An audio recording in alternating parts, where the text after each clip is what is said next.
You're listening to Airey Bros Radio. Be there or be square, because it's all killer, no filler. You mentioned a front screen projection about Kubrick at the beginning of the podcast. Have you heard of the podcast called The Y Files by any chance? Because when it came to the moon, if they couldn't make it, they'd fake it. Yeah, I watched it. Kubrick's Odyssey is a short film created by Jay Wediner in 2011. Recently, it gained attention after being picked up by the Gaia streaming network. This film is the primary reference for the theory that Stanley Kubrick filmed the moon landing footage for NASA in the 1960s and 70s. How did he do it? Without the use of CGI, Kubrick perfected a new kind of visual effect called front screen projection. Experimentation with front screen projection began in 1949, shortly after the invention of Scotchlight, a material used for screens in movie theaters. Scotchlight is cloth embedded with millions of tiny glass beads that have high reflectivity. Due to the sensitivity of Scotchlight, a minimal amount of light is required. This means that actors can stand in front of the projection without it being visible on their bodies or clothing. Front screen projection was so convincing that many people think the Dawn of Man sequences in 2001 were actually shot on location. They weren't.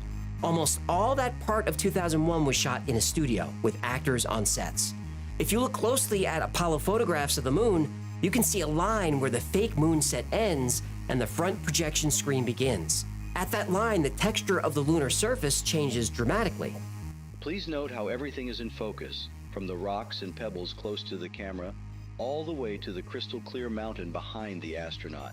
There is a stark difference in ground texture between the set and what is being projected onto the screen. You can almost count the number of small rocks and the granularity of the ground that is clearly seen on the set. Once we get to the screen on the other side of my line, this granularity disappears. The little pebbles and dust just seem to disappear behind my line. In the documentary Kubrick's Odyssey, everything can be explained. All the photo evidence presented is from extremely low-resolution photos, probably grabbed from the web. Now, unfortunately for the documentary, but lucky for us, high-resolution photos can be found easily.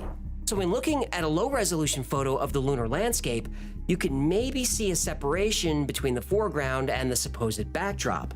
But in the high-res photos, the line isn't there.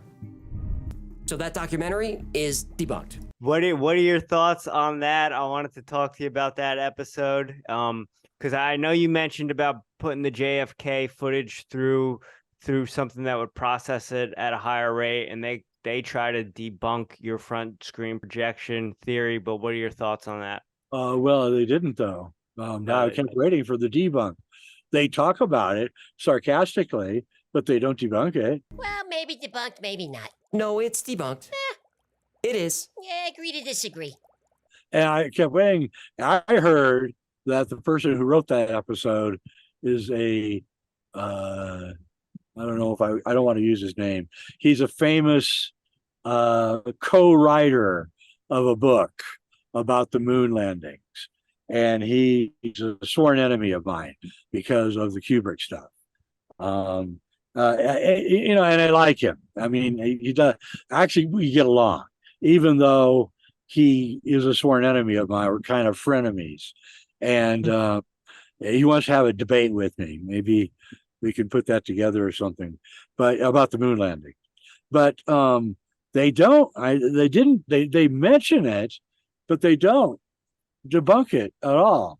And that's the really frustrating thing with both the moon landings and the Kennedy assassination, is all I get is just people just coming at me instead of coming at what I'm saying. And I would love, someone to debunk the front screen projection. I think I do a really, really good job of showing you how it works.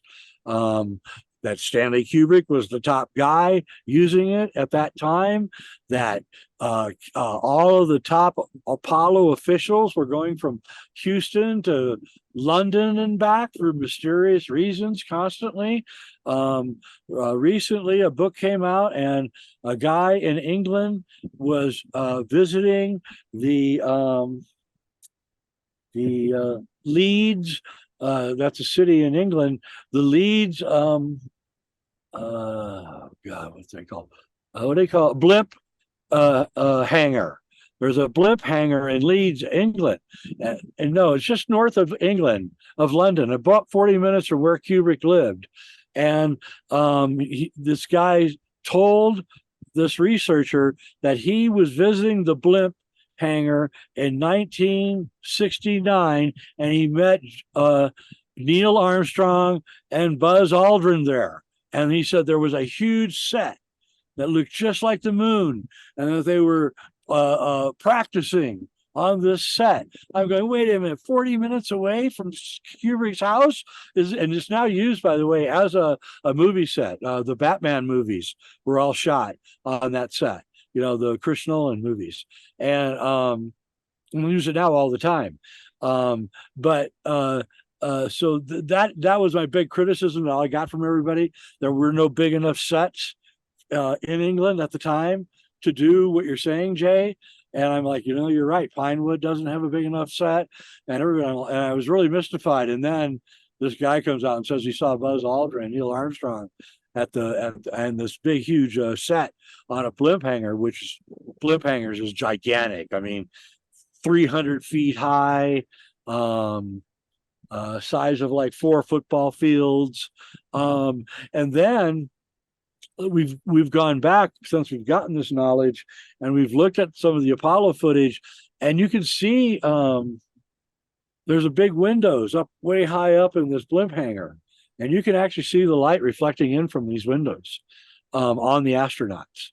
So that was a major breakthrough with the whole Kubrick stuff, because Kubrick liked to shoot near, he wanted to go sleep in his own bed at night, so we knew that he wouldn't go somewhere to shoot this thing. So it had to be within driving distance of his house, and sure as hell, the blimp hangar is within driving distance. So that was the final nail in the coffin of Kubrick actually doing it.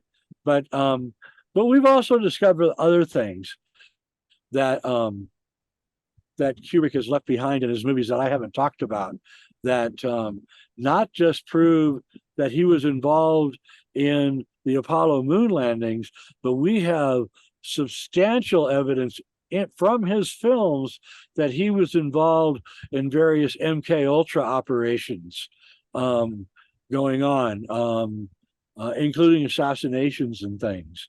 And that's going to be in an upcoming film. So it's going to be really super exciting.